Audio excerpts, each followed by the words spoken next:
یوم جشن آزادی یہ عہد وفا کا دن ہے کہ ہم پاکستان کے ساتھ عہد وفا کریں. کبھی بھی پاکستان کے ساتھ خیانت نہیں کریں گے، نہ پاکستان کے نظریے کے ساتھ، نہ پاکستان کے جغرافیے کے ساتھ. کبھی بھی ہم خیانت نہیں کریں گے اور اپنی نسلوں کو بتائیں یہ پاکستان کس لیے بنا، کیسے بنا اور آج یہاں ہو کیا رہا ہے. ہر شخص کی ذمہ داری ہے کہ اس کے لیے کردار ادا کرے.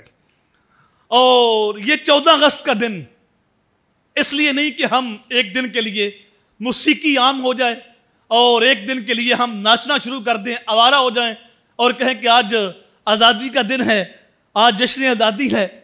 یہ دن تقاضا کرتا ہے کہ ہم رب کی بارگاہ میں شکر کا سجدہ کریں.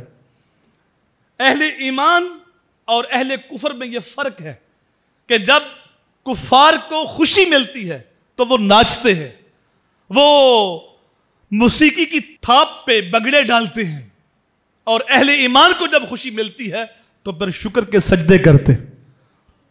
فتح مکہ سے بڑی خوشی کوئی نہیں ہو سکتی. میرے حضور 10,000 صحابہ کو ساتھ لے کے فاتح بن کے مکے کے اندر داخل ہوئے اور حضور کا سر اتنا جھکا ہوا تھا کہ حضور کے امامے کا کور اونٹنے کی کوہان کو لگ رہا تھا. اور اہل ایمان کو جب خوشی ملتی ہے تو شکر کرتے ہیں اور جب غم ملتا ہے تو صبر کرتے ہیں. اور کفار کو جب غم ملتا ہے تو وہ واویلا کرتے ہیں، چیختے ہیں، چلاتے ہیں. اور اہل ایمان صبر کرتے ہیں اور جب خوشی ملتی ہے تو شکر کرتے ہیں اور کفار ناچتے ہیں.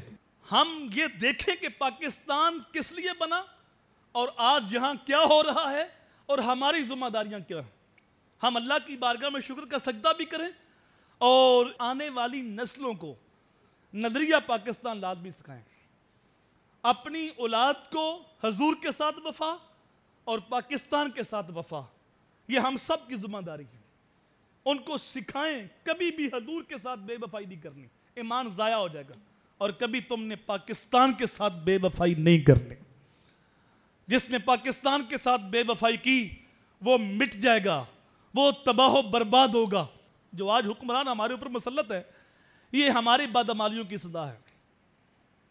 پاکستان کا مقصود نہیں ہے، پاکستان کا مقصوم نظام مصطفیٰ ہے اور یہ وقت آنا ہے. حدیثیں گواہ ہیں، اب ہم نے اپنے حصے کا کام کرنا ہے.